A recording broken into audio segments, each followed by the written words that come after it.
merci du coup d'être présent aujourd'hui. Donc nous allons commencer la première table ronde qui a comme thématique l'économie circulaire, donc l'environnement, la gestion des déchets. On a aujourd'hui 4 intervenants qui vont nous parler un peu des enjeux, des impacts, puis des opportunités sur ce secteur-là pour l'Afrique. Alors, petit point organisation, avant de commencer, donc cette table ronde va durer 1 heure et demie. On va prévoir 1 heure pour nos 4 intervenants, donc un quart d'heure chacun. Attention, parce que si vous êtes trop bavard, je vous couperai la parole. Et puis, on gardera une demi-heure pour les échanges et les questions, si vous, spectateurs, participants, vous en avez. Alors, pour cela, il y a 2 petites icônes à connaître. Il y en a une que vous avez déjà commencé à utiliser, qui s'appelle, selon les ordinateurs de chacun, discussion ou chat. Donc, une petite icône en bas. Donc là, n'hésitez pas à poser soit des questions de mise en relation, etc. Après, s'il y a des questions un peu plus techniques sur lesquelles vous souhaitez ouvrir le débat ou avoir une réponse vraiment claire à la fin, je vous invite à cliquer sur la petite icône où il y a 2 petites bulles qui s'appellent Q et R, donc questions et réponses. Donc, de noter vos questions et à la fin, je me chargerai de poser ces questions oralement à nos intervenants pour qu'ils puissent y répondre. Voilà, donc s'il n'y a pas de questions, je vérifie que nos 4 intervenants sont bien là et ils sont bien là. Donc, je vais laisser la parole pour commencer à Lucinda Murcio. Je vais vous présenter très rapidement son profil. Elle est en charge depuis 2 ans et demi de la prospective financière des transports urbains en Île-de-France pour le Grand Paris au ministère de la Transition écologique. Elle participe à l'exécution de l'exercice budgétaire du contrat plan État-région 2015-2020 et 2021-2027.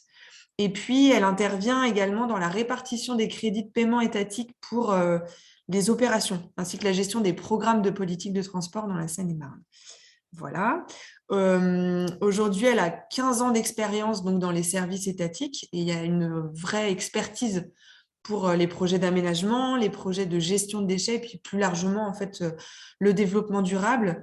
Et son objectif aujourd'hui, c'est de monter un vrai système de gestion des déchets dans les villes africaines sur le modèle, disons, plus d'une économie circulaire pour pouvoir valoriser la chaîne du déchet, la monétiser et puis, avant tout, créer de l'emploi en fait à l'échelle locale. Et puis, si possible, idéalement, dupliquer et essaimer ce modèle dans un maximum de villes en Afrique. Voilà, Johanna, du coup, Lucinda, pardon, je vous laisse du coup allumer votre micro et prendre la parole. Vous avez un quart d'heure. Merci. Merci Alice.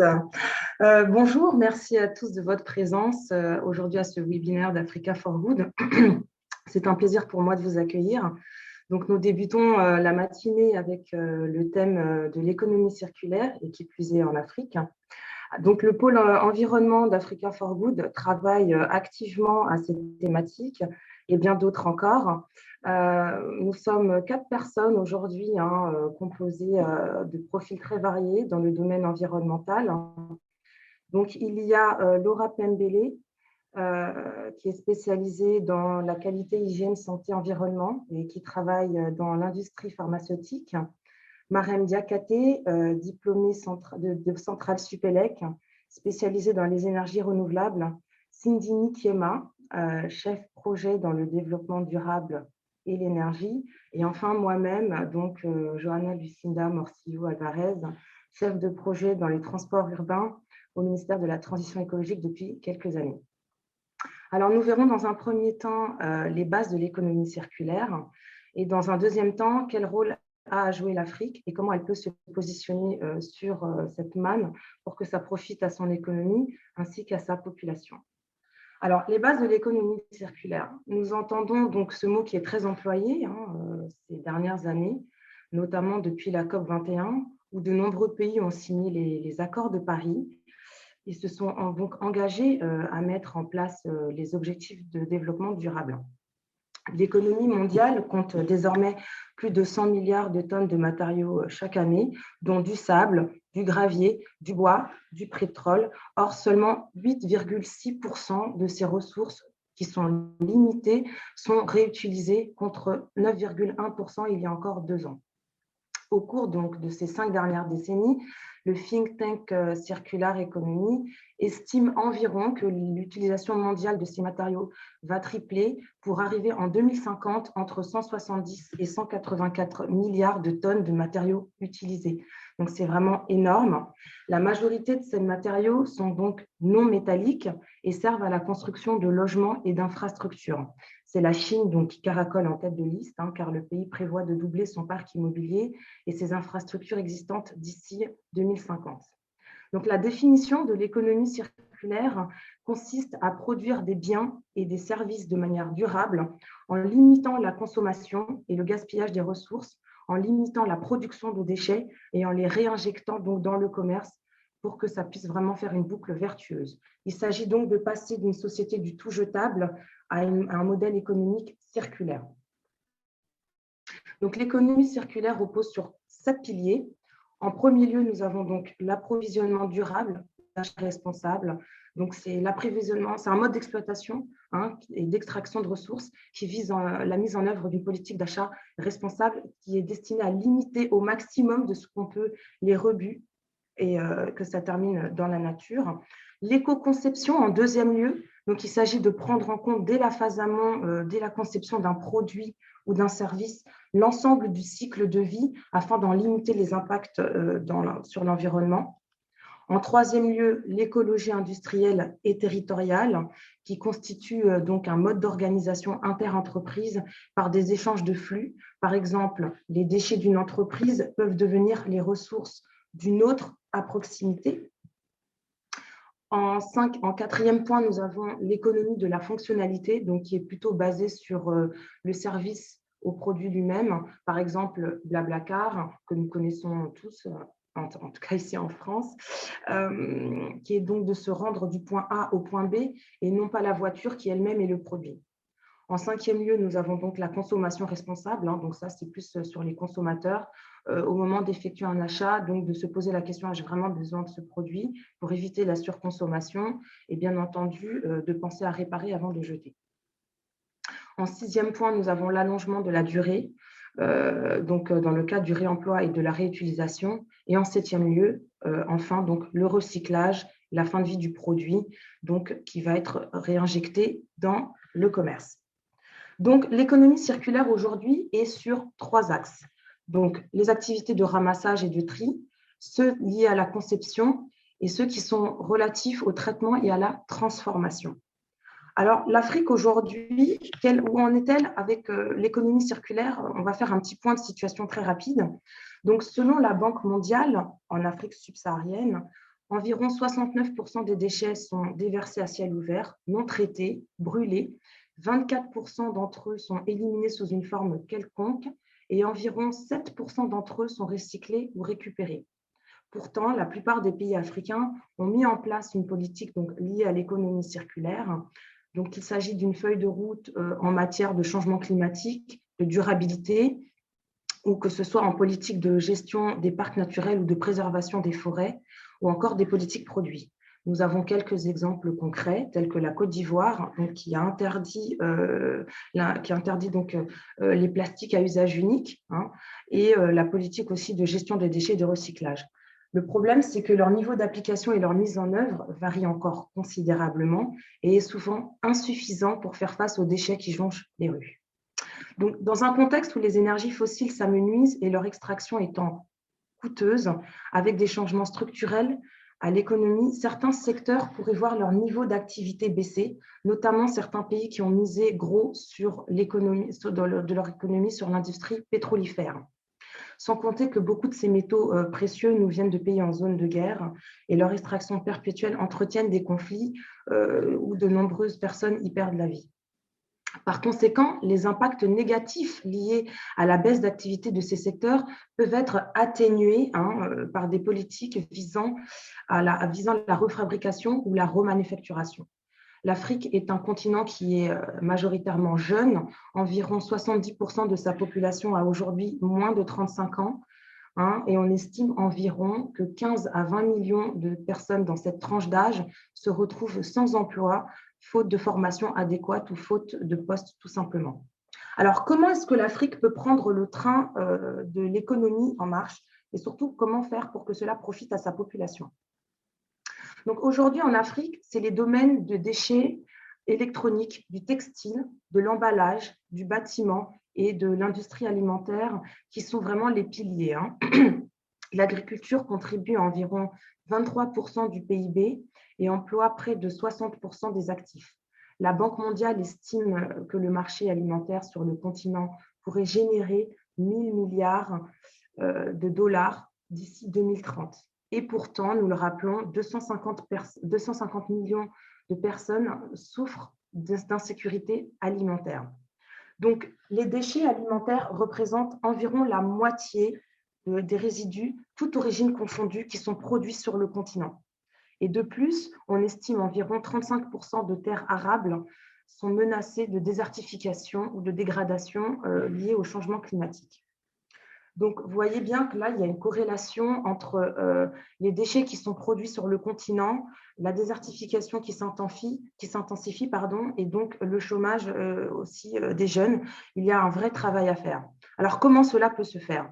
Plastique, équipements électroniques, papier, carton, verre, métaux ou même pare-chocs de voitures accidentées, beaucoup de choses sont recyclables. Je donne l'exemple d'une boîte de conserve que nous croisons beaucoup dans les capitales africaines qui sont délaissées dans les rues. Ce métal est recyclable à l'infini. On peut le retransformer en bobine de métal, le revendre dans le domaine de la sidérurgie pour le fuselage des avions, par exemple, les voies ferroviaires ou encore le bâtiment, et on peut même le retrouver dans le matériel médical. Donc l'idée est de transformer les matières premières afin de les exporter vers l'Asie, le Moyen-Orient ou encore l'Europe. Donc l'avantage de la remanufacturation est triple. La réutilisation des larges volumes de matériaux, l'évitement de la création de déchets supplémentaires et la création d'emplois. Donc, afin de créer un réseau, au lieu de créer donc un réseau d'usines et de fabrication de biens de consommation qui inonderaient le monde, fabriqués en Afrique, il s'agit donc de créer un entrelacement de remanufacture qui répondrait aux besoins régionaux des marchés africains, mais aussi à l'international. Lucinda, excuse-moi, je te coupe 5 minutes. Il te reste 5 minutes. D'accord, merci. Donc, je vais arriver donc aux solutions rapides. Donc, les solutions. Aujourd'hui, il s'agit de réorienter les flux de matière déjà extraits dans le but de diminuer l'impact de l'activité minière, d'éviter l'amoncellement de matériaux encore utilisables dans les déchetteries africaines, de le retransformer. Voilà, donc nous voyons ici que l'Afrique a tout intérêt de changer son positionnement qui est de vendre et d'extraire sa matière première à destination des pays étrangers en changeant son fusil d'épaule et donc en misant sur le réemploi pour éviter l'exploitation excessive de son sous-sol et ce qui permet aussi d'avoir une gestion plus modérée des ressources. Alors, donc comme il ne reste que quelques minutes, je vais arriver à certains exemples concrets. Donc, nous avons aujourd'hui certaines solutions qui sont en train de se mettre en place. Il y a de beaux exemples. L'Afrique aussi a un tournant de son histoire, car nous avons l'avènement des nouvelles villes qui sont en train de voir le jour, les smart cities, telles que Abidjan ou Dakar, qui vont être des fers de lance de l'économie ouest-africaine, ou encore le Rwanda, qui a investi 5 milliards de dollars dans un projet de ville zéro déchet.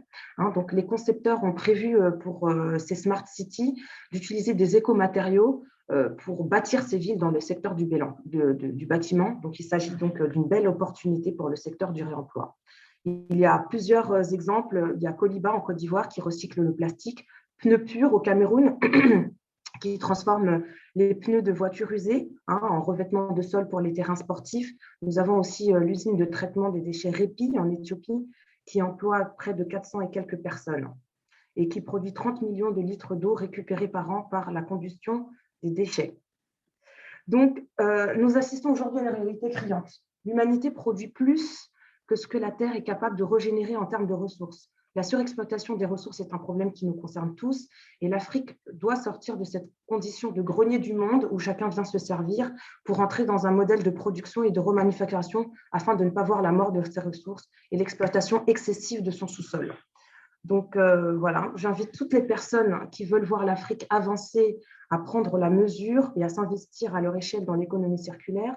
les services étatiques et privés à soutenir financièrement les initiatives d'unités de recyclage, de réemploi, à lutter contre l'obsolescence programmée via le levier de la législation, les collectivités à faire installer donc des poubelles en ville et périphérie, ce qui manque réellement dans certaines capitales africaines, et nous, bien sûr, en tant que simples consommateurs, en privilégiant le réemploi et en sensibilisant les jeunes.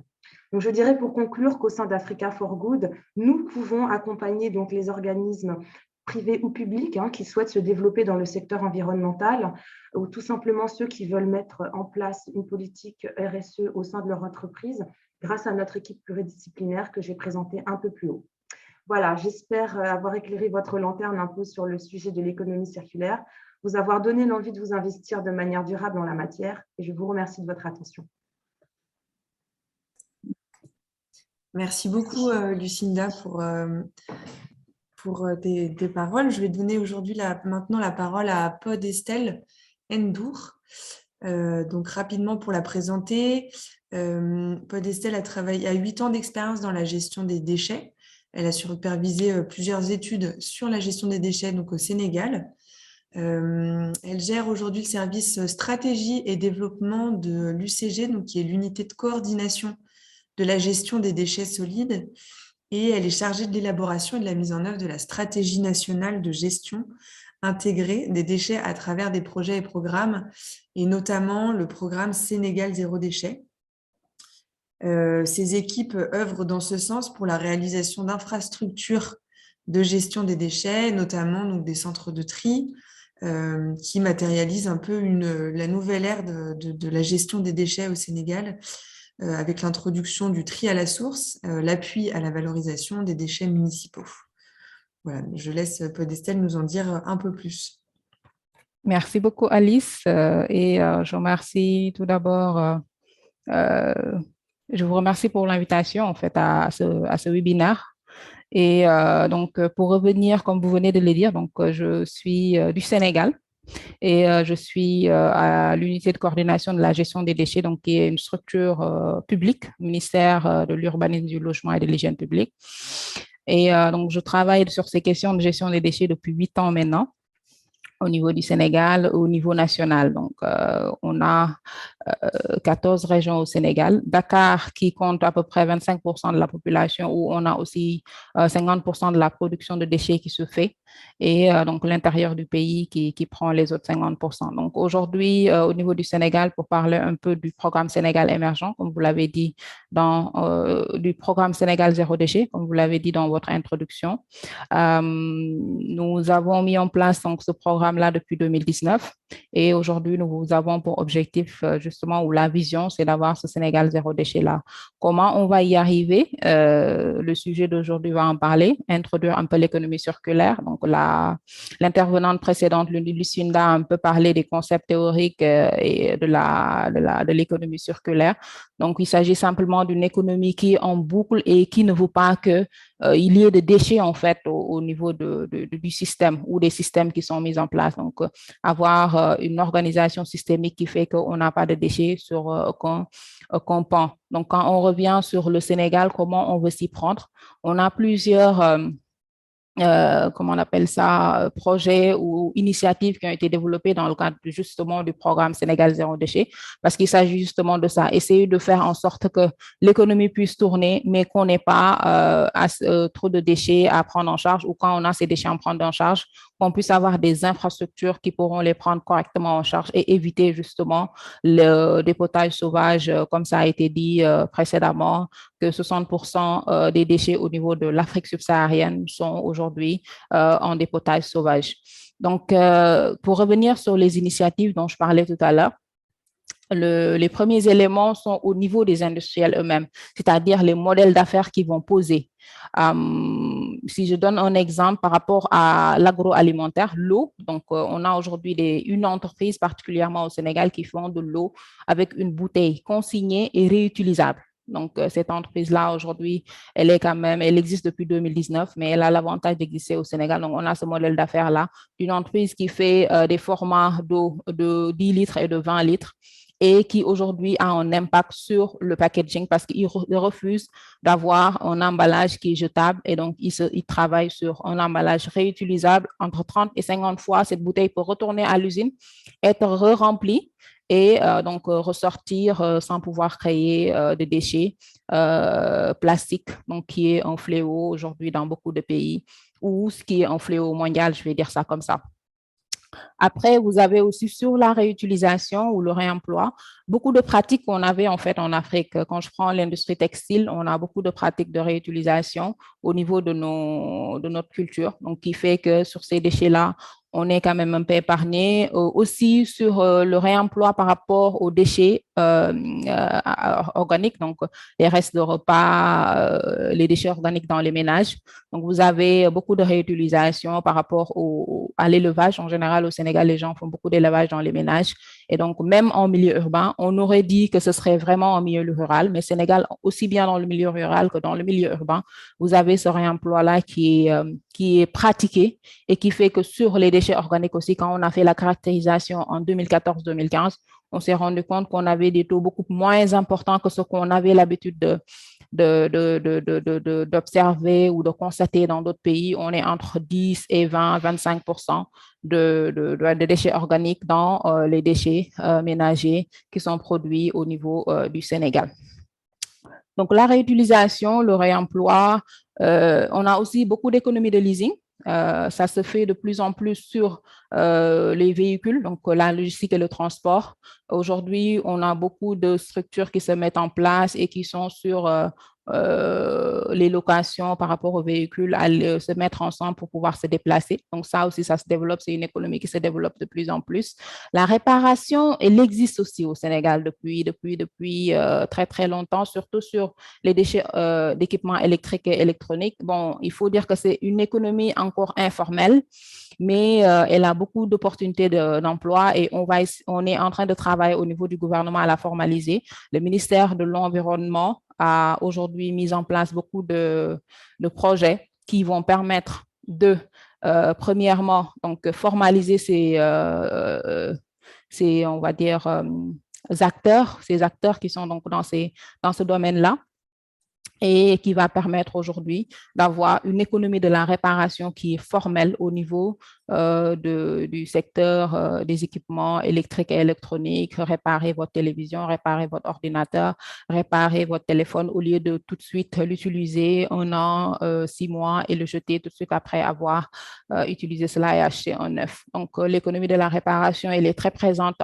au Sénégal et donc on l'utilise comme levier pour développer aussi cette économie de la réparation et s'inscrire toujours dans ces questions d'économie circulaire au niveau du Sénégal. Après, vous avez tout le travail qu'on doit faire aussi de sensibilisation par rapport à la population. L'une des initiatives dont je vais parler, c'est une initiative qu'on appelle Cleaning Days ou Bésub Setal, c'est un terme en Wolof, mais en anglais, on l'avait d'abord nommé Cleaning Days, qui sont des activités un peu de sensibilisation chaque mois.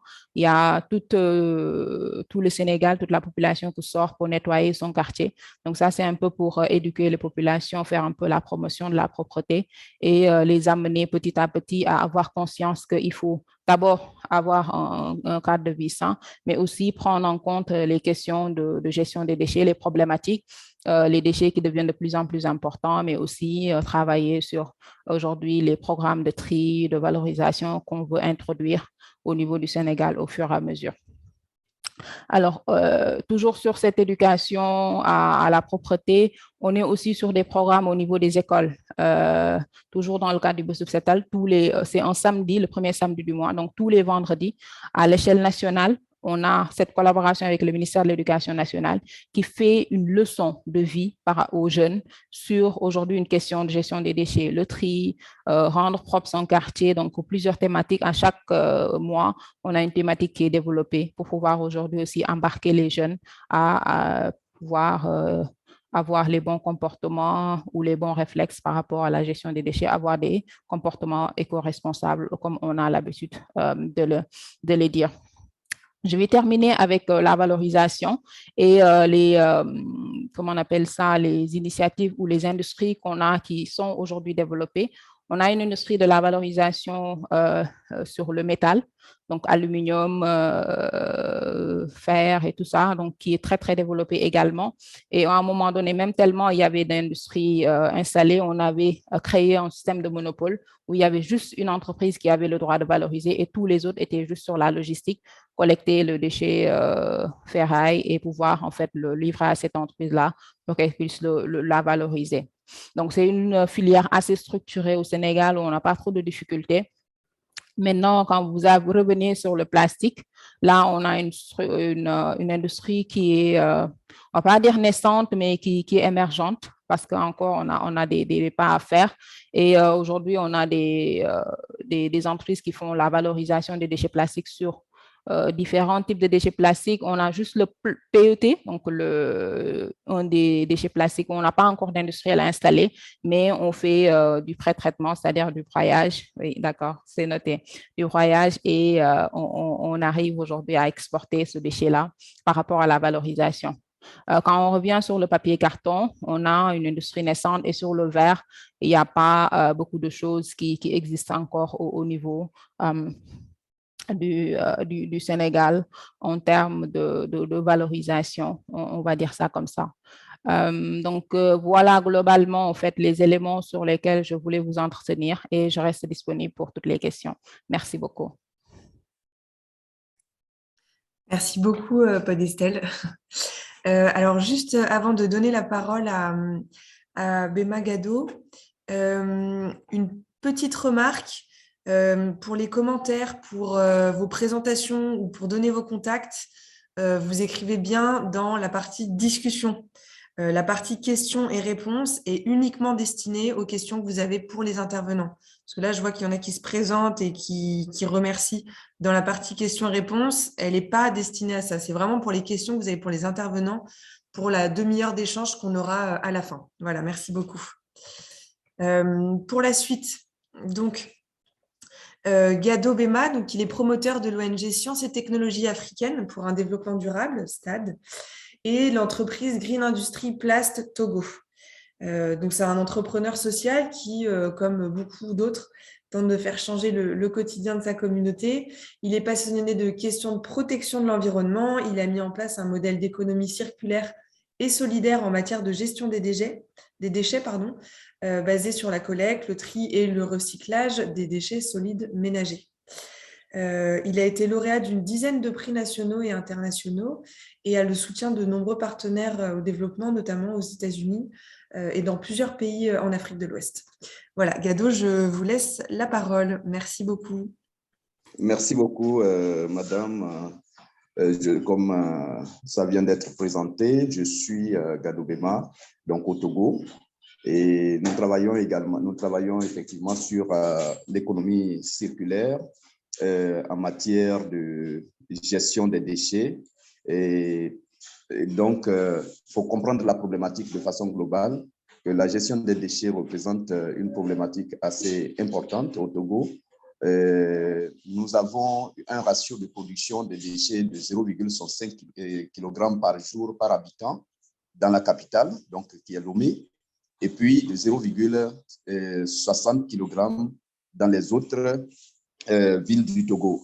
Et à Lomé, nous avons une concentration humaine d'environ 2 millions de personnes. Et avec ce chiffre, nous avons une production annuelle de déchets qui est de 468 000 tonnes environ. Et sur les 468 000 tonnes de déchets produits, la commune a un budget d'environ 2 milliards pour la gestion de ces déchets, alors que normalement, sur les 468 000 tonnes, il fallait nécessairement quelque chose de 5 milliards 600 millions de francs CFA. Donc, la commune se retrouve en deçà de la moitié de sa capacité financière à pouvoir gérer les déchets, donc collecter, aller enfouir. Et du coup, la plus grande partie des déchets, comme Lucina l'a dit plus haut, et Madame la collègue du Sénégal a étayé, la plus grande partie, plus de 60% des déchets se retrouvent dans les décharges sauvages. Donc, les dépotoirs sauvages qui se créent, les caniveaux qui sont remplis des déchets. Et donc, pendant les périodes de pluie, les populations sont envahies par les inondations puisque les eaux pluviales ne sont pas collectées et envoyées. Et donc, nous, à partir de 2011, nous avons mis en place un modèle. Nous avons mis en place un modèle qui permettait à la commune de pouvoir non seulement réduire ses coûts d'investissement en matière de gestion des déchets, mais également de pouvoir également rentabiliser cette gestion des déchets de manière à produire de nouveaux produits à remettre sur le marché et en même temps créer des emplois sur l'ensemble de la chaîne. Et donc, cette expérience que nous avons proposée à la mairie a été acceptée. Nous avons mis en place une collaboration et nous avons pu mettre en place des unités de récupération des déchets en sensibilisant la population au tri des déchets. Donc, au moment où nous mettions ce modèle, il n'y avait pas d'initiative vraiment concrète en matière de tri et de valorisation des déchets. Et donc, nous avons pu insérer ces programmes pour inviter la population, puisque quand on leur demande de trier les déchets et nous ramener au niveau des centres de récupération, les gens ne s'intéressaient pas. Mais quand on a mis en place un modèle économique, en mettant une motivation à l'actif, nous avons vu qu'il y a eu beaucoup d'affluence et en un rien de temps, nous avons commencé par mobiliser plus de 10 tonnes de déchets plastiques et d'autres types de fragments, les ferrailles, l'aluminium, par jour et par semaine. Donc, ce qui a fait qu'en 2016, allant dans ce modèle économique, nous avons dit qu'il faut mettre en place, puisque nous n'avons pas une entreprise sociale, la forme juridique d'entreprise sociale au Togo. Et donc, en 2016, nous avons souhaité mettre en place une entreprise qui permette de récupérer ce type de matériaux qui sont récupérés dans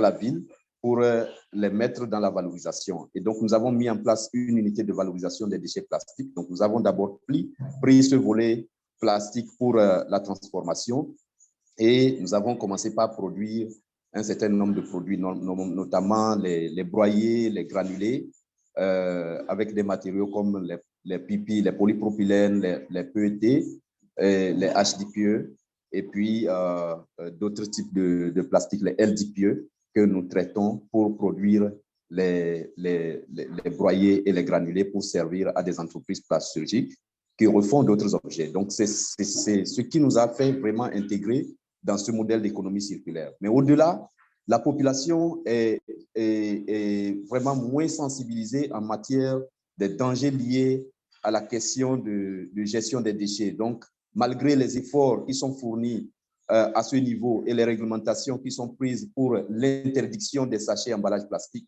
au Togo et la promotion du recyclage, malheureusement, les populations continuent par déverser les déchets en bordure de plage, dans les rues, dans les caniveaux, etc.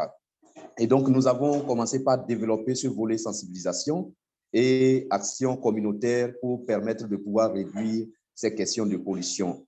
Et ce qui a fait que nous avons initié chaque année, nous organisons en fonction des événements internationaux de gestion ou de protection de l'environnement, notamment la journée de la Terre, la journée mondiale des océans, la journée africaine des mers et des océans, et puis le mois climatique qui est le mois de septembre.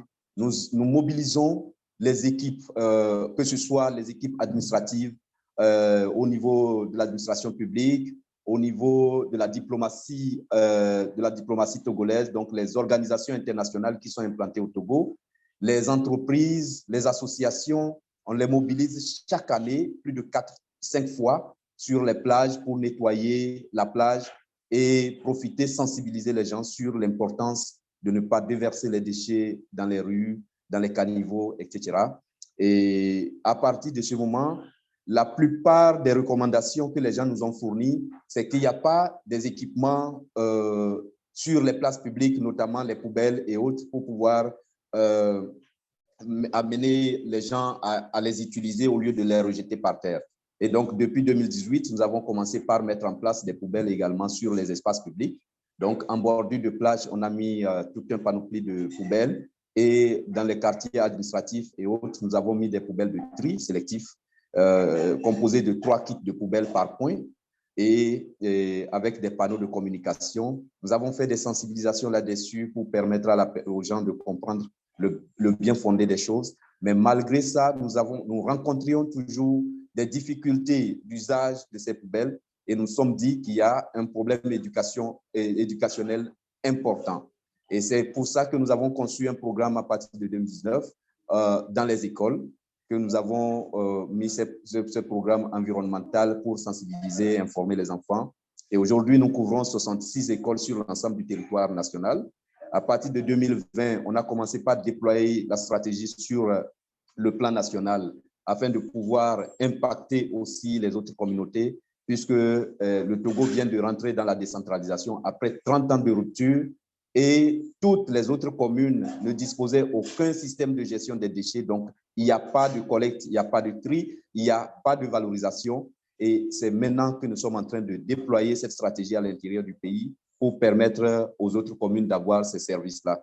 Et donc, je pense que l'économie circulaire est très important aujourd'hui pour réduire la pauvreté parce que nous couvrons absolument près de 30. Nous couvrons en termes de création d'emplois, nous avons environ 69 emplois directs aujourd'hui avec plus de 5 000 emplois qui sont générés sur l'activité. Et nous avons commencé par construire des centres de valorisation dans les 5 régions du Togo pour couvrir l'ensemble des autres régions afin de pouvoir renforcer ces impacts qui sont générés au niveau de Lomé. Donc, voilà ce que je pouvais dire en termes pratiques, les actions que nous faisons avec les déchets, sur la gestion des déchets et avec la population et en partenariat avec les communes que nous mettons pour pouvoir résoudre un tant soit peu ces problèmes environnementaux. Je vous remercie.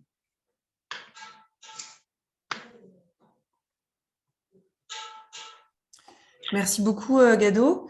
Je vais enfin donner la parole à Rodrigue Ngondé. Pour vous présenter rapidement, il est diplômé de l'École nationale supérieure polytechnique de Douala et prépare actuellement un doctorat en sciences de l'ingénieur au sein de cette école.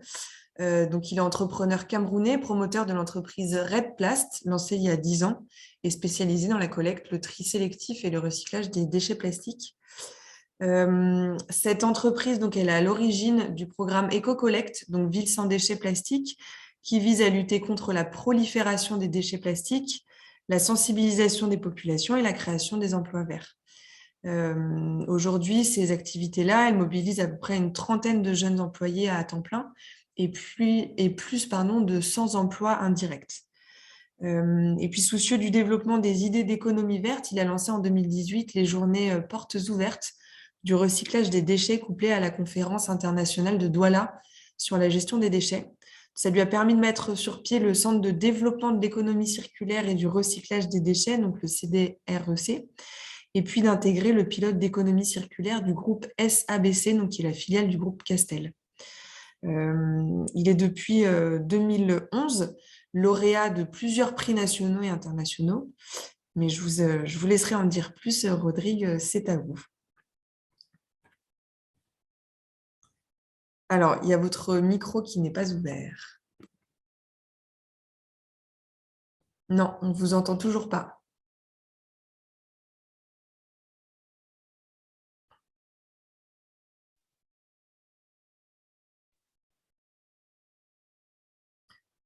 Peut-être qu'il faut changer dans les paramètres. Vous n'êtes pas connecté au bon micro, peut-être sur vos paramètres. Allô, vous m'entendez? Ah, c'est bon, on vous entend. C'est à vous. D'accord. OK. Donc, merci pour la parole que vous me donnez pour pouvoir me présenter. Donc, déjà, je vais aller directement à l'activité puisque j'ai déjà été présenté. Je vais présenter un peu Red Plast, ce que Red Plast fait au Cameroun, le lien avec l'économie circulaire je commence par la genèse du projet, qui est très importante pour voir un peu où nous voulons aller en termes d'impact tant sur l'environnement que sur la protection des ressources naturelles. Et après, je vais également m'appesantir sur les perspectives, ce que nous comptons faire. Donc, nous sommes nés cela une dizaine d'années. Et à l'époque, c'était des projets d'étudiants, 2010-2012. Donc, nous avons pu présenter ce projet d'étudiants et ce projet a reçu l'assentiment d'un certain nombre d'acteurs. C'est ce qui nous a poussé à démarrer le projet avec la municipalité de Douala. Et aujourd'hui, nous sommes dans 18 arrondissements ou communes du Cameroun, des parts et d'autres du territoire. Donc, actuellement, la petite histoire, je suis en train de faire mon intervention depuis une ville qui est située à plus de 200 km de Douala, donc avec laquelle on travaille et qui s'est engagée dans d'autres effectifs. Donc, globalement, qu'est-ce que nous apportons comme solution? Notre solution que nous apportons par rapport à la gestion des déchets, c'est de pouvoir faire des flux de gestion intégrés des déchets. Ça veut dire quoi? Ça veut dire qu'aujourd'hui, on a des entreprises qui collectent les déchets plastiques, il y a ceux qui recyclent. Donc, il y a des collecteurs qui sont issus du milieu associatif également, qui sont issus des populations. Comment est-ce qu'on peut les mettre ensemble pour pouvoir optimiser nos capacités de traitement des déchets? Parce que la ville de Douala, qui a été le berceau de ce projet, est une ville qui est traversée par des inondations durant toute l'année, tout de pluviométrie très élevé. Et notre gouvernement a pris un engagement de réduire les gaz à effet de serre de 62% d'ici les 15 prochaines années. Donc, 62% également passe par des technologies innovantes qui permettent de faire des économies des ressources naturelles. Et en termes de ressources naturelles, le recyclage est en point nommé. Donc, nous avons organisé notre activité autour de 2 ou 3 pôles essentiellement. Les 2 pôles d'investissement en premier lieu, c'est la sensibilisation. Nous commençons toujours par sensibiliser les populations sur le terrain. Après avoir eu des contacts avec les municipalités, ensuite, ces populations sont reparties en ce que nous appelons des points de collecte. Ces points de collecte permettent d'acheminer, une fois qu'elles ont une quantité requise, d'acheminer ces déchets vers des points de transfert ou des usines de recyclage. Nous tenons une usine principale à Douala. Nous avons 2 ou 3 usines secondaires dans le territoire, notamment dans le pays, au sud du pays, dans le centre du pays et à l'ouest du pays. Donc, nous stockons ces déchets dans ces sites intermédiaires qui vont arriver à Douala. À Douala, qu'est-ce que nous faisons? Nous transformons ces déchets en papier, en granulés et en tuiles. Il faut dire que les tuiles, c'est encore à l'échelle expérimentale, mais nous allons réaliser pleinement cette activité cette année. Vous avez compté la collecte actuellement près de 1000 tonnes de déchets plastiques par an, ce qui est quand même une petite révolution en ce qui concerne un pays d'Afrique subsaharienne. Nous ambitionnons multiplier le chiffre à 10 d'ici 2025 et nous avons aussi avec les entreprises dans le cadre de la responsabilité et de la gestion des producteurs, ces entreprises qui mettre sur le marché ces produits plastiques, nous les sensibilisons à ce qu'ils doivent contribuer à la récupération de ces déchets.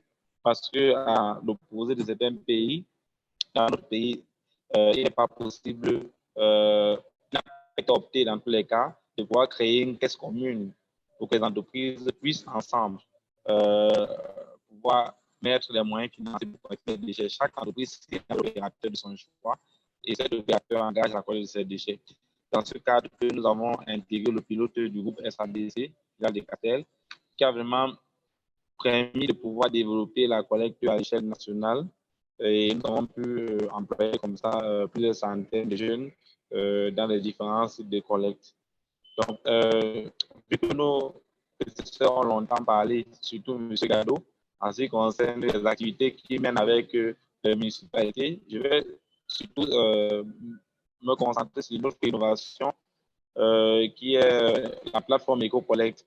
Parce qu'après avoir mené l'activité environ 3 ans sur le terrain, en 2015, nous avons remarqué que des déchets plastiques avait du mal à prospérer auprès des populations qui ne voient pas l'intérêt, malgré les discours qu'on pourrait tenir, que ces déchets contribuent à l'impact de l'environnement. Il fallait non seulement un discours Audrey, également je me économique permets de vous couper, mais en fait, on entend assez mal. Je pense qu'en bougeant vos écouteurs, ça doit griller un petit peu et du coup, on vous entend de manière très entrecoupée. Je crois que là, je suis bien entendu.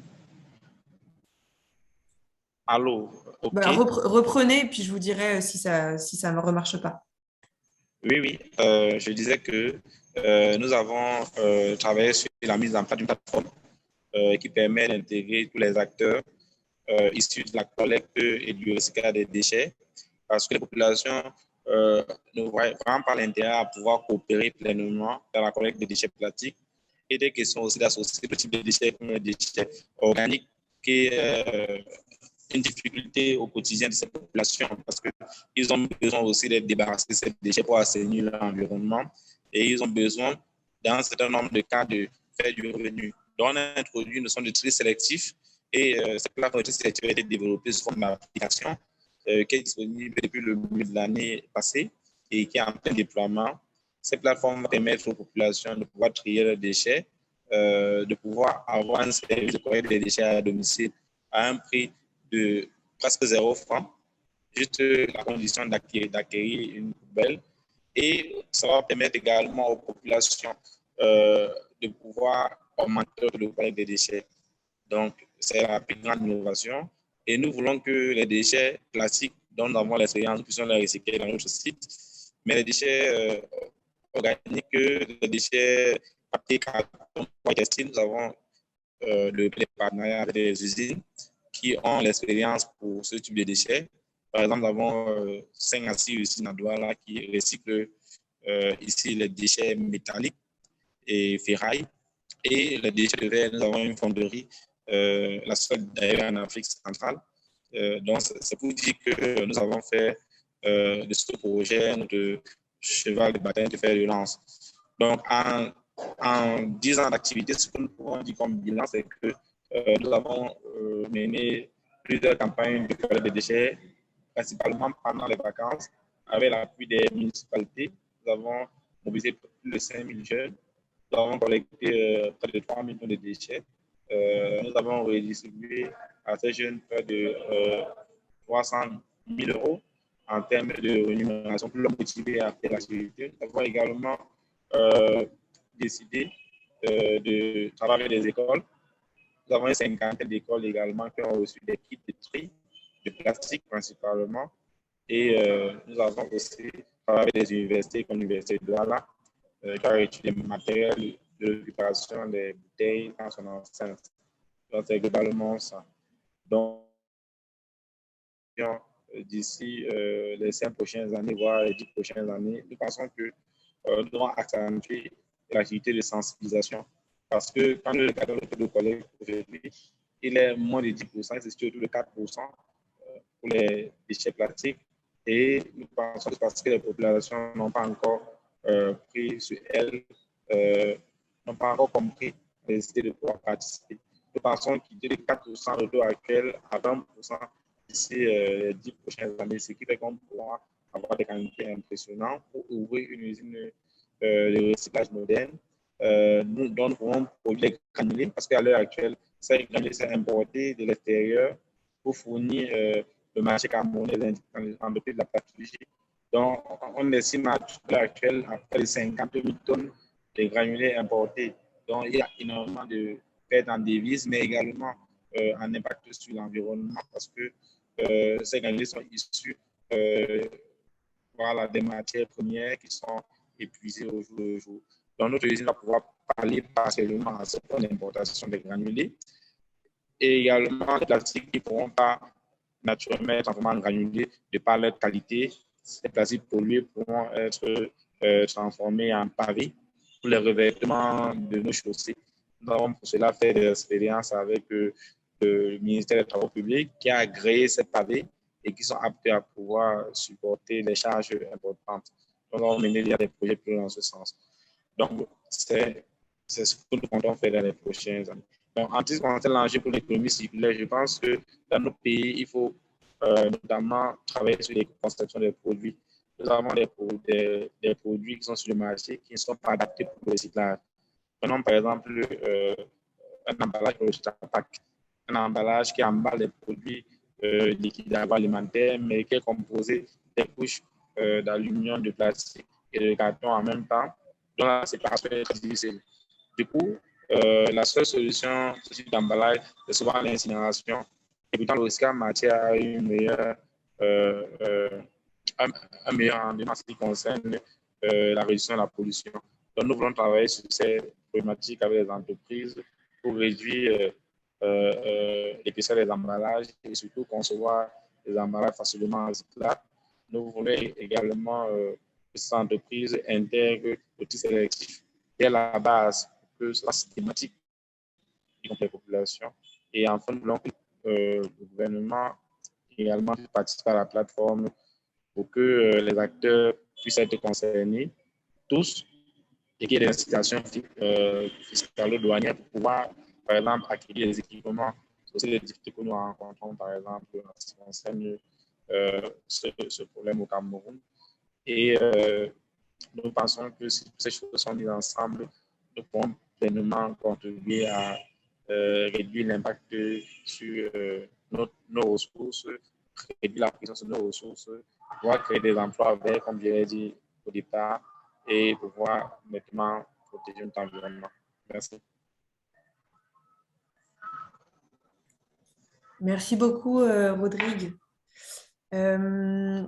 Alors, je vais passer aux questions. Il y en a pas mal que vous avez posées, donc bon, il nous reste 40 minutes, donc je pense qu'on va pouvoir avoir l'occasion d'y répondre à toutes. Alors, une première question pour tous nos intervenants. Après, il y aura des questions qui sont spécifiques à chacun des intervenants. Selon votre expertise, quelle est la meilleure approche pour l'élaboration d'une politique d'économie circulaire en Afrique? Est-ce que l'un d'entre vous souhaite répondre à cette première question? Ouais, moi, je peux tenter d'apporter une réponse. Alors, est-ce qu'il y a vraiment une meilleure approche pour l'économie circulaire en Afrique? Je ne sais pas, mais en tout cas, une chose est sûre, c'est que c'est le travail de tous. Donc aujourd'hui, force est de constater que les personnes qui ont l'initiative de mettre en place des projets d'économie circulaire, c'est-à-dire de recyclage, de traitement de déchets, sont souvent des initiatives privées et qui ont des difficultés à trouver des fonds. Donc aujourd'hui, si l'État, si les services étatiques aident sur le plan financier et aussi, bien entendu, par le levier de la législation, toutes les initiatives en termes d'économie circulaire, pour moi, c'est la meilleure approche, c'est-à-dire vraiment une corrélation entre les services étatiques et les services privés. C'est-à-dire quand je parle donc par exemple du levier de la législation, c'est-à-dire comme ça existe déjà, par exemple interdire le plastique unique en entrée dans le pays. Tout à l'heure, M. Gado a parlé justement quand il y a des problèmes de pluie.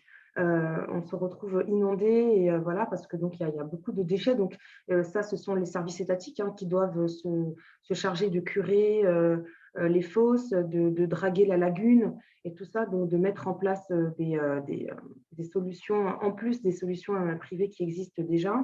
Donc, c'est-à-dire vraiment aider financièrement toutes les personnes qui sont aujourd'hui dans une démarche, qui veulent faire des unités de valorisation.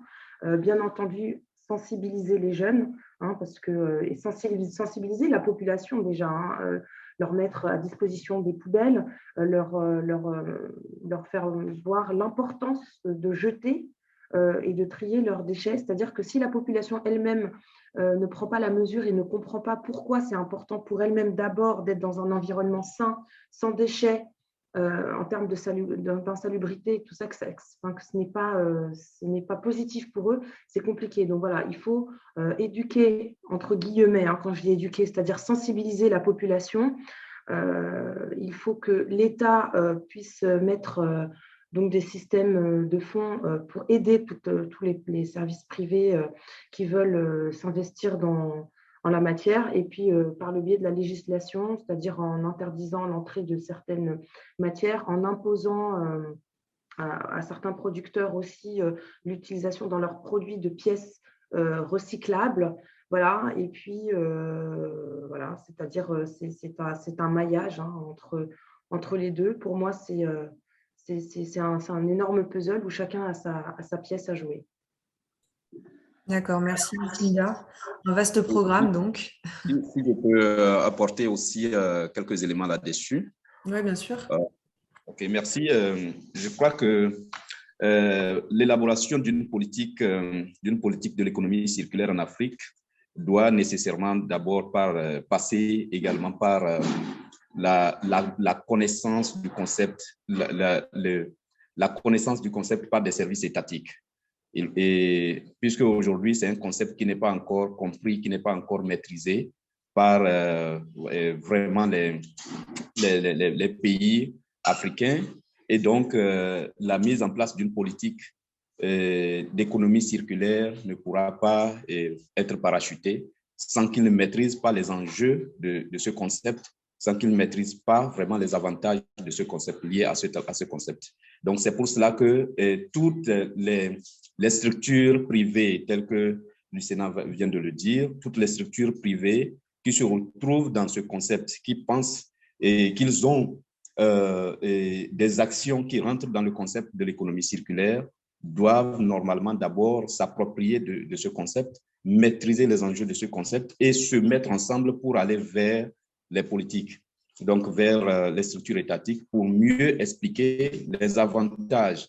Et donc, c'est comme ça que le plaidoyer va prendre progressivement. Et à un moment donné, les fédérations au niveau national vont se joindre et vont se rejoindre pour faire des fédérations ou régionales, ce qui va mobiliser davantage les pays au niveau de chaque pays, mobiliser davantage les structures étatiques à comprendre le concept, à maîtriser les enjeux du concept, à maîtriser les avantages du concept, et progressivement, on pourra aller vers vraiment un cadre juridique sur le concept qui pourra nécessairement aboutir à la mise en place des politiques, voilà, d'une politique d'économie circulaire en Afrique. Donc, je pense que si on va vers ces étapes, je crois qu'on pourra véritablement aboutir. Merci.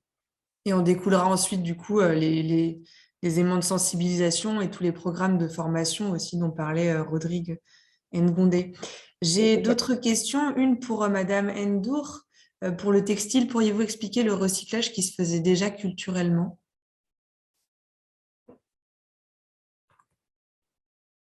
Ah, il n'y a pas votre micro.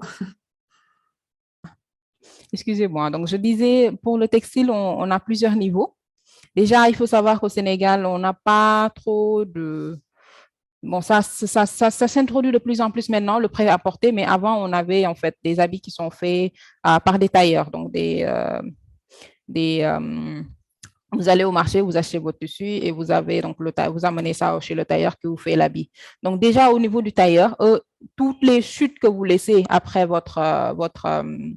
après la confection de votre habit, donc ils le reprenaient, ils en faisaient, ils les mettaient ensemble pour sortir un autre habit en fait qu'ils pouvaient revendre parce que à une personne qui voudrait bien l'acheter. Donc on l'appelle le ngahassa.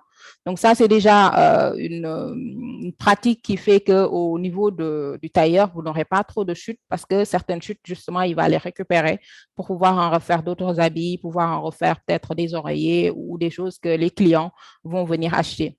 Quand vous arrivez donc à l'habit qui est porté, par exemple, par la personne qui l'a cousu et qui, à un moment donné, ne lui sied plus, donc elle va l'offrir en général soit à sa cousine, soit à sa plus petite sœur qui pourra en fait reprendre. Donc, c'est de la réutilisation, du réemploi.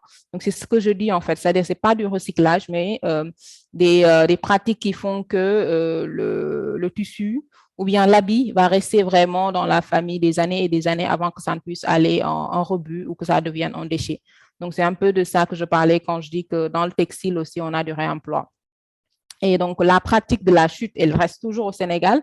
La pratique du réemploi, elle est encore présente au Sénégal, même si on a de plus en plus le prêt-à-porter qui rentre. Et après, derrière, vous avez encore toujours chez le tailleur d'autres chutes qu'ils ne peuvent pas utiliser, mais qu'on utilise pour le fourrage, soit des oreillers, soit certains en font des matelas. Donc, il y a vraiment beaucoup de réutilisation à ce niveau-là qui fait qu'on ne voit pas trop le déchet textile au niveau des décharges.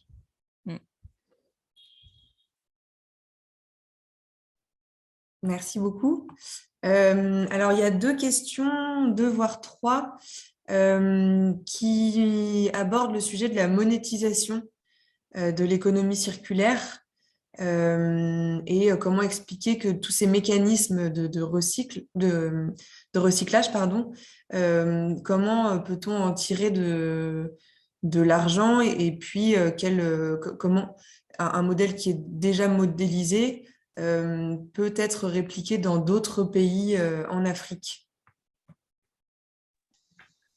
Oui, alors, pardon, je t'en prie. Lucinda, vas-y. Bon, bah, je vais commencer. Peut-être que Béma voudra rajouter quelque chose. Alors, concernant la monétisation, alors c'est vrai, alors je vais d'abord commencer par exemple par un sujet qui est français. Ici, par exemple, si on peut appeler ça de la monétisation, enfin plutôt de la taxe, hein, ici, on a un système de ramassage, de tri de déchets qui est pertinent parce que justement, il y a une taxe qui existe donc pour les entreprises. Il y a aussi les taxes sur les consommateurs qui permet donc de financer un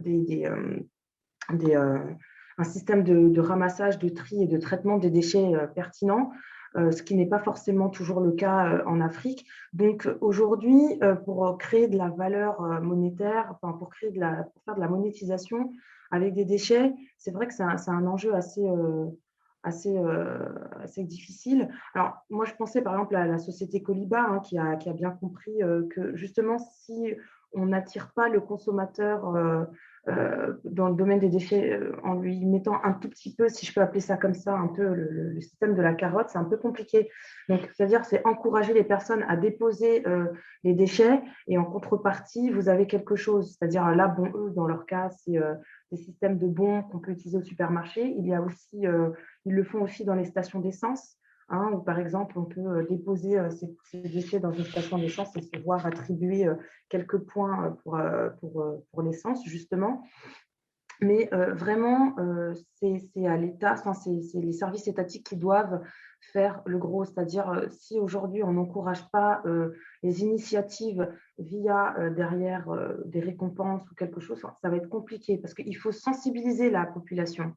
Et s'il n'y a rien derrière, c'est vrai que la population, pour qu'elle comprenne d'elle-même qu'il faut recycler pour sa propre santé, pour son propre environnement, c'est difficile. Donc, aujourd'hui, ce sont des initiatives ce sont plutôt les privés qui le mettent en place et qui ont réfléchi à un système. Je vois ici, par exemple, en France, depuis quelque temps, on a décidé, la ministre a décidé de ne plus brûler, de demander à ce que les invendus ne soient plus brûlés. Voilà. Et qu'ils soient soit donnés dans des associations, soit revendus en vrac. Voilà. Donc, c'est-à-dire que chaque maillon, c'est une grande chaîne. Chaque maillon aujourd'hui peut être retransformé, revendu, et il faut prendre la mesure de la valeur de chaque déchet. Comme je l'ai dit tout à l'heure, chaque déchet donc peut être retransformé et revendu et réinjecté dans le commerce. Et aujourd'hui, c'est ça. Aujourd'hui, on en est là en termes de monétisation, c'est-à-dire c'est la revente et la réutilisation du déchet. C'est ça la valeur du déchet, c'est de pouvoir le réinjecter à l'infini et le retransformer en nouveaux produits et dans le marché. Maintenant, c'est vrai que si les États en Afrique n'encouragent pas les initiatives qui sont déjà existantes par le levier de la législation, c'est difficile. Donc, monétiser le déchet, c'est possible, ça se fait déjà, mais je pense qu'il faut aller encore plus loin. Il faut encourager donc par des récompenses. Enfin, quand je dis des récompenses, ça peut être par exemple une baisse de taxes pour les entreprises qui, par exemple, arrivent à un certain pourcentage de déchets. Par exemple, si vous arrivez à un certain taux de déchets, ben voilà, on baisse vos impôts de temps, ou vous avez donc, on va dire, une prime de temps. Voilà, c'est par des réflexions de ce genre qu'on pourra le faire. Et les initiatives privées, bien sûr, comme le fait Coliba ou comme le fait d'autres, c'est-à-dire à chaque fois que vous déposez vos déchets, on vous remet un bon, on vous remet quelque chose. Ou pour les jeunes, par exemple, c'est une idée comme ça, vous avez ramassé tant de déchets, vous pouvez avoir un accès, un ticket à un concert ou quelque chose.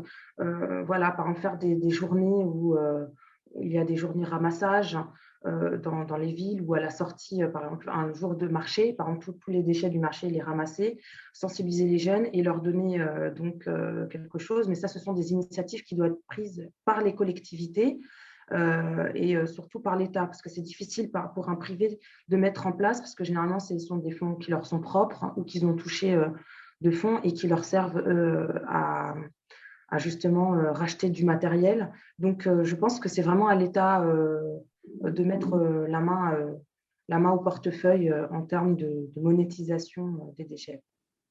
Voilà. Je ne sais pas si j'ai été claire. Est-ce que Gado voulait prendre la parole aussi? Et ensuite, Rodrigue. Oui. Merci. Je voulais juste donner quelques aspects pratiques de ce que Lucena vient de dire tout à l'heure. En fait, la monétisation, c'est comme, par exemple, nous, on a créé des unités de récupération qui sont des unités de proximité des populations. Donc, on crée des unités de récupération qui sont des conteneurs métalliques de 20 pieds qu'on installe au niveau des marchés, proches des marchés et proches des populations. Et donc, on sensibilise les populations en leur disant, voilà, nous achetons, par exemple, les plastiques, les plastiques de seaux gâtés que nous appelons les pipis. Nous achetons ces plastiques à 100 francs le kilo. Nous achetons les sachets emballage plastique à 75 francs le kilo.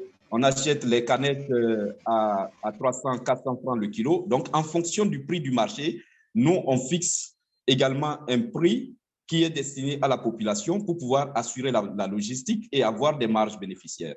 Et donc, c'est un partenariat gagnant-gagnant. La population qui n'était pas intéressée à trier son déchet, qui se rend compte qu'aujourd'hui, en triant son déchet, il a un retour financier, il va se mettre à trier. Donc, il trie, il nous apporte dans des sacs, on vérifie le type de déchet qu'il s'agit, on applique le coût qui s'impose. Donc, c'est comme ça. Une autre partie du déchet vient directement des écoles. Nous, quand on va dans les écoles, on apporte des matériels d'assainissement, les poubelles, les râteaux et autres aux écoles, et on met en place des clubs environnement qu'on appelle des éco-ambassadeurs. Ces éco-ambassadeurs, on les oriente sur les différents tris qu'ils doivent faire. Quand ils font les tris, on vient avec notre mototricycle et on les rachète directement le plastique. Donc, le club ayant de l'argent arrive à développer un programme environnemental qu'il fait dans son école. Et nous, on met en place une équipe de suivi de ce club et on met des manuels éducatifs à l'intention du club. Et actuellement, on a même créé une application pour réunir tous les éco-ambassadeurs qui sont à l'intérieur de ces clubs-là. Et il y a même des compétitions par année que les éco-ambassadeurs font et on détermine les meilleurs champions de l'environnement. Et donc, c'est des programmes qui participent vraiment au développement communautaire et qui amènent quand même les gens à gagner sur l'ensemble de la chaîne. Maintenant, les entreprises qui produisent les déchets, ils viennent signer des conventions avec nous parce qu'au niveau de l'État, il y a un programme qui les oblige à pouvoir trouver des solutions adéquates à la production des déchets qu'ils font dans leur entreprise. Donc, ils signent des conventions avec nous et nous, on récupère leurs déchets, on fait le traitement et on leur montre les différentes étapes de traitement qui sont réalisées à notre niveau. Maintenant, comment le modèle peut être exporté? Est-ce que ce modèle, est-ce qu'il est modélisé? Oui, il est modélisé. Comment il peut être exporté? Nous avons déjà accompagné 2 entreprises au Sénégal, une à Louga et une à Saint-Louis, qui ont installé également le même modèle que nous avons mis en place au Togo ici. et qui sont en train de le développer actuellement. Donc, l'entreprise de Louga fait déjà le recyclage et l'entreprise de Saint-Louis vient de démarrer la pré-collecte des déchets en abonnant les ménages qui payent les redevances de collecte d'enlèvement d'ordures et en même temps les ménages qui ont fait les tris, on arrive à leur réduire les coûts en projetant ce qu'on doit gagner au niveau de leurs déchets triés, en projetant ça, en déduisant ça de la quantité de déchets qui doit être enfouis au niveau du centre d'enfouissement. Donc, c'est des modèles que nous mettons en place qui peuvent être exportés partout en Afrique parce que nous avons les mêmes réalités en matière de gestion des déchets. Donc, voilà ce que je voulais ajouter à ce niveau. Merci. Merci beaucoup. Rodrigue, est-ce que vous voulez rajouter quelque chose? Oui, merci. Oui, M. Gado a dit beaucoup de choses qu'il voulait dire. Maintenant, je vais plutôt aller sur une problématique que nous avons remarquée sur le terrain. Les populations ont un problème avec le prix de récupération de ces déchets, parce qu'en Afrique, les prix sont souvent très bas et beaucoup de populations vivent de ça. Donc, on a des chiffonniers, des collecteurs et il faut un minimum de revenus. Par exemple, le minimum de revenus au Cameroun professionnel, c'est à partir de 60-65 euros. Donc, est-ce que nous sommes capables de garantir ce minimum? Ça veut dire qu'un collecteur doit collecter au moins 40 kg de plastique, par exemple.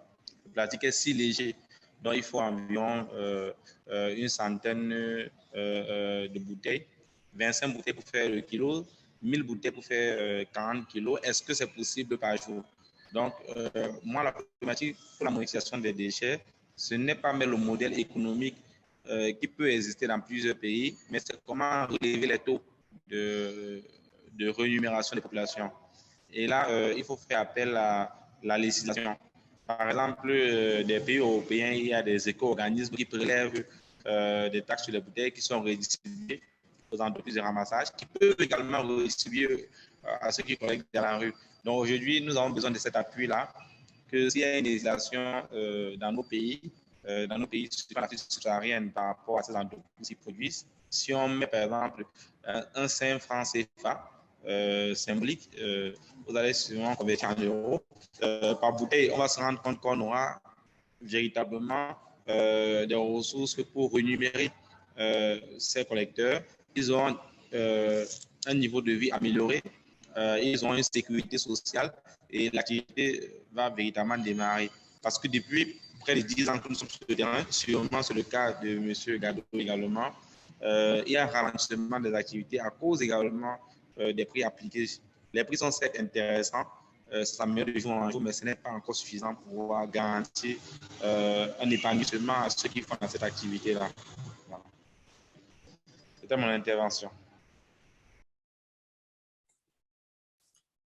Merci. Du coup, en essayant de reprendre un peu toutes les questions, j'ai l'impression que vous y avez répondu petit à petit. Donc, sur le rôle des institutions, de la réglementation et des financements, le rôle que peuvent avoir tout cela sur la mise en place des politiques et donc d'aller chercher le problème à la source, qui permettront de mettre en place surtout des actions de sensibilisation, de formation, et puis qui permettraient aussi de mieux mobiliser les populations. Là, il y a une dernière question donc, qui s'adresse peut-être à vous tous, parce que c'est une question qui est destinée à Africa for Good. Comment, du coup, ce consortium dont vous faites tous partie entend mener, quelles actions pourrait mener Africa for Good pour accompagner les acteurs privés et les collectivités sur le financement des projets dans le domaine de l'économie circulaire? Est-ce qu'il y a des perspectives dans ce sens? Est-ce qu'en interne à Africa for Good, vous avez déjà mis en place un groupe de travail, du lobbying, du plaidoyer? Est-ce qu'il y a des choses déjà qui sont mises en place au sein de ce consortium ou de manière individuelle? Alors, au sein d'Africa for Good, nous, on a un pôle environnement. On est en train de travailler actuellement sur la rédaction d'un livret blanc, donc un guide de bonne pratique en matière environnementale sur plusieurs axes. Donc, il y aura bien entendu dedans une phase d'économie circulaire via donc la gestion des déchets. Après, donc nous, on fait si je peux appeler ça comme ça, du consulting. Donc, on peut aider les entreprises qui veulent mettre en place une politique environnementale ou ceux qui veulent se développer. Bien souvent, c'est le levier du financement qui est très important. Donc, il y a un pôle financement au sein d'Africa for Good. Qui interviendra demain d'ailleurs. Voilà, qui peut donc sur dossier voir donc, si la personne est éligible pour pouvoir bénéficier de levée de fonds, donc enfin, accompagner dans la levée de fonds, accompagner dans le financement pour l'achat du matériel et de tout ce qu'il faut pour pouvoir mener à bien son projet.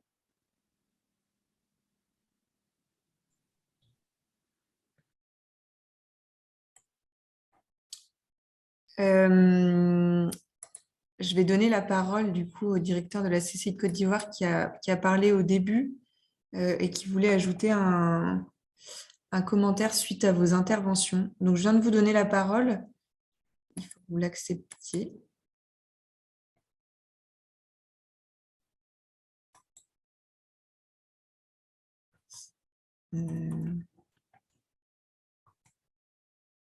Bon, ça ne marche pas, tant pis. Est-ce que dans les autres intervenants, vous voulez ajouter quelque chose? Vous avez aussi accès aux questions, donc peut-être que j'ai lu rapidement et qu'il y aurait d'autres réponses que vous souhaitez apporter. Oui, très rapidement, sur la question de la réglementation, j'insiste encore au niveau de tout ce qui est donc, des services étatiques. Pourquoi j'insiste autant sur ça? Parce que c'est dans la main des services étatiques que beaucoup de choses peuvent se décider. Comme je l'ai dit tout à l'heure dans mon intervention, les volumes qui arrivent donc en Afrique, donc déjà qui sont produits en Afrique et qui arrivent aussi en Afrique, vont passer par tout ce qui est réglementaire. C'est-à-dire que nous avons aujourd'hui l'exemple de la Chine qui commence à refuser les volumes entrant chez eux des déchets de l'étranger. Donc déjà, si les services étatiques, déjà par exemple, pouvaient limiter la quantité de déchets qui arrivent de l'étranger, dire voilà, nous n'acceptons pas un volume au-delà de temps, ça pourrait donc déjà limiter un tout petit peu les choses. Ensuite, il y a bien entendu des lois qui peuvent être votées pour des redevances, telles que des lois anti-gaspillage. Il y en a une, par exemple, ici en France, comme je l'ai dit tout à l'heure, avec, par exemple, le fait de ne pas détruire les invendus, mais de les redistribuer ou de les recycler, du moins. Pour les privés, pour les entreprises, donc justement d'instaurer des taux obligatoires de recyclage, de la sensibilisation de population, c'est-à-dire voilà, de mettre en place des personnes, enfin, des institutions qui pourraient aller dans les écoles, en parler, parce que c'est vraiment par les jeunes et par l'éducation de la population que ça va se faire. Mais en tout cas, le levier de la législation est vraiment très important, car c'est par eux que c'est eux, on va dire, qui ont le pouvoir de limiter les choses, de limiter l'impact des déchets, voilà, donc en votant des lois, et puis en mettant en place des politiques, des axes, des politiques publiques visant à réduire les déchets, donc par des lois anti-gaspillage, des redevances aidant les privés à mettre en place les unités de valorisation, et puis surtout voilà, en passant par le biais de la sensibilisation des jeunes.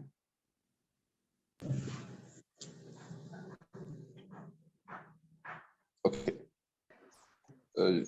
Si je peux aussi ajouter quelque chose.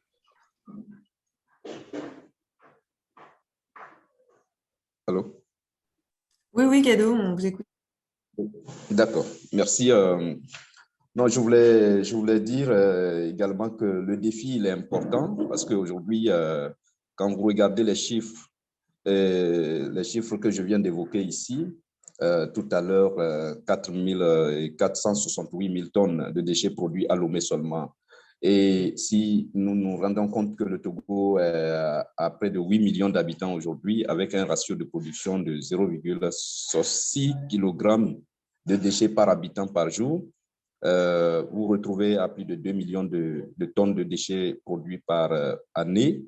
Et aujourd'hui, les déchets qui sont régulièrement gérés par l'État togolais ne fait pas 20% de la quantité de ces déchets produits.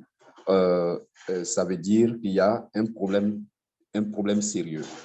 Mais quand on tient compte de l'urbanisation galopante et qu'on tient compte également du taux de croissance démographique qui est extrêmement élevé en Afrique, vous vous rendez compte que dans quelques années, nous risquons d'avoir des montagnes de déchets dans nos villes, des montagnes de déchets, sans compter les quantités de déchets qui vont se retrouver pour les pays côtiers, les quantités de déchets qui vont se retrouver sur les plages et dans les océans.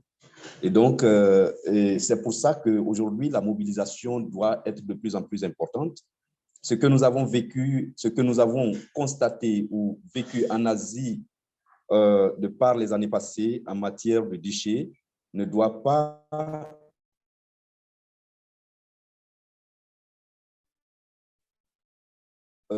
être repliqué en Afrique. Et c'est pour ça que les jeunes qui ont la conscience, et Lucinda vient de parler de l'implication des États, des réglementations qui doivent être prises, etc. Mais les États, quand ils ne se sentent pas menacés, ils n'agissent pas.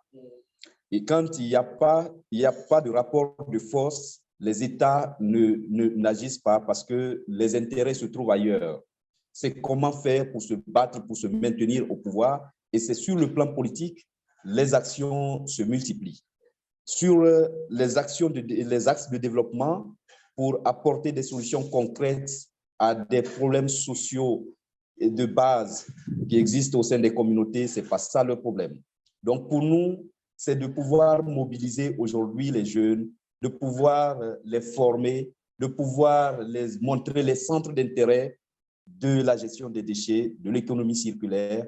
Et quand ces jeunes vont s'impliquer davantage dans le système, moi je vous dis, au Togo, au moment où nous nous intéressons à cette question, personne ne savait, c'est pas dire aux gens.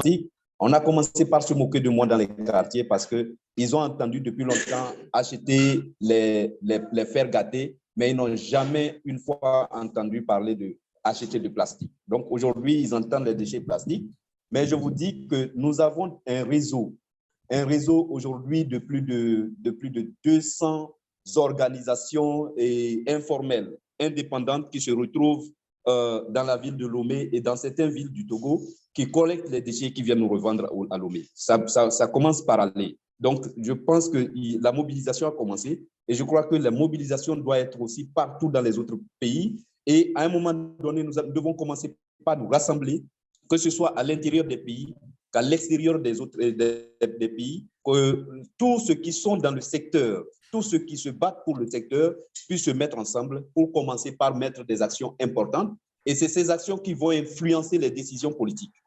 Sinon, ça ne va pas passer. Ça ne va pas passer. Donc, voilà les éléments que je voulais apporter. Il faut que la mobilisation s'amplifie davantage.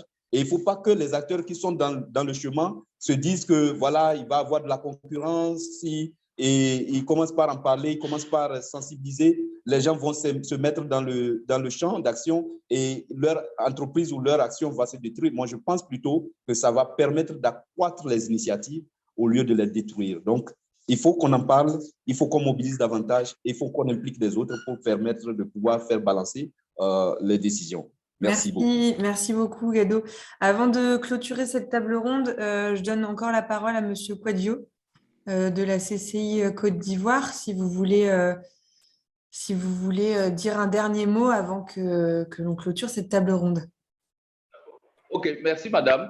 C'est vrai que dans ma présentation initiale, je n'ai pas fait allusion au développement durable, mais je voulais indiquer que la CCI Côte d'Ivoire est une institution véritablement engagée. Nous avons une commission développement durable en notre sein avec un département qui en a la charge. Donc, nous travaillons à la promotion de l'économie circulaire auprès des entreprises. Nous-mêmes, en tant que Chambre de commerce, nous avons signé une convention quadripartite entre l'État, l'Association des hôteliers de Grand Bassam et la commune de cette localité. Mais il faut déjà écouter le représentant du Togo sur le panel. L'une des questions les plus importantes qu'il va falloir régler, c'est la question du financement. Parce que quand on va arriver sur le volet de la valorisation, le sujet du financement devient un domaine assez crucial sur lequel il ne faut pas laisser toute la latitude, toute la responsabilité à l'État. Il faut que les ONG, on ait des stratégies de mobilisation des ressources sur ce volet, surtout pour ce qui concerne les projets des jeunes pour leur insertion. Donc, je pense que voilà un peu ce que je voulais dire sur la question. En Côte d'Ivoire, l'économie circulaire, c'est vrai, nécessite encore qu'il y ait de la sensibilisation, mais je pense que c'est déjà engagé. Le cadre existe, les entreprises sont en train, au fur et à mesure, d'être sensibilisées dessus. Nous avons mené des programmes sur le domaine dans le cadre de la transformation de la petite agro-industrie. Et dans ce programme-là, il y a un volet développement durable. On a certaines des petites entreprises déjà qui s'essaient à la valorisation de leurs déchets. Et nous avons des résultats assez intéressants que nous pourrions éventuellement partager si vous le souhaitez. Donc, voilà un peu ce que je voulais dire à la fin. Ça a été pour nous un grand plaisir de participer à ce forum et surtout un grand intérêt. Je voulais remercier Africa for Good et l'ensemble des intervenants. Je vous remercie. Merci beaucoup. Alors, il y a beaucoup de questions dans la discussion qui demandent à être mis en contact avec nos 4 super intervenants de ce matin, que je remercie encore. Du coup, Lucinda Morcillo, Podestel Ndour, Gado Bema et puis Rodrigue Ngondé. Alors, sachez que comme on a vos adresses email à tous, puisque vous êtes inscrits avec une adresse mail, on va pouvoir vous envoyer les coordonnées et les contacts de tous nos intervenants des 2 jours. Donc ceux de ce matin, mais également des 5 autres tables rondes. Donc, ne vous en faites pas, vous pourrez être mis et recontacter nos intervenants quand vous le souhaiterez. Voilà. Je clôture du coup cette première table ronde. Il est midi, donc on est pile à l'heure. Bravo et merci à tous pour ça. La table ronde numéro 2 commencera à 14h.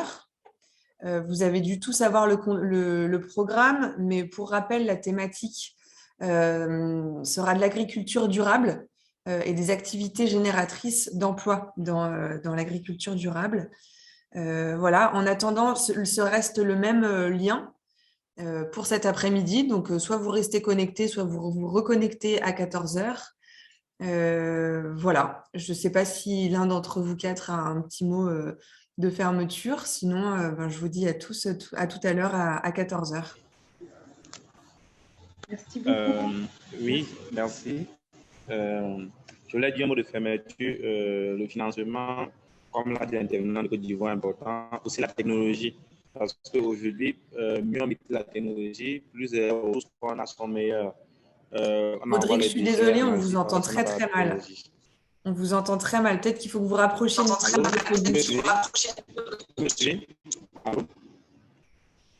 C'est bon? Oui, je dis que la technologie également influence sur la rémunération de l'acteur de collecte, qui influence également les quantités collectées. Si on envoie des déchets en Asie comme le PET, c'est parce qu'en Afrique, il y a passé d'investissement dans cette technologie-là. Donc, c'est seulement ça que je voulais dire comme clôture. Merci. Et voilà, moi je voulais juste voilà, donc déjà je remercie tout le monde, hein. Merci d'avoir assisté, merci aux autres intervenants, merci à vous.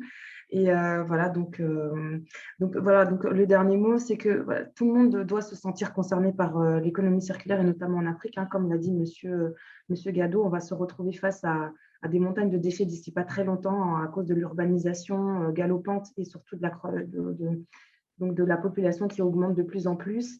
Et donc, c'est vraiment l'affaire de tous, hein, car c'est agréable quand même d'arriver dans une ville qui n'est pas jonchée de déchets. Moi, aujourd'hui, ça me fait mal. Moi, je suis d'origine burkinabé, hein, de par ma mère. Quand j'arrive dans une capitale africaine ou à Ouagadougou chez moi et qu'on me dit, bon, voilà, que des étrangers disent, ah, on sait qu'on est arrivé en Afrique parce que la capitale est jonchée de déchets. Voilà, ça fait mal. On aimerait bien que ça soit un environnement agréable, propre et salubre pour tous. Donc, c'est l'affaire des services étatiques, des privés. Et on doit vraiment tous s'y mettre parce que c'est un impact sur absolument tout le monde. Voilà. Et faire installer des poubelles aussi. C'est très important parce qu'il n'y en a pas tant que ça. Merci. Merci, Lucinda. Eh bien, à tout à l'heure, alors à tous à 14h pour la table ronde numéro 2. Merci et puis bon appétit.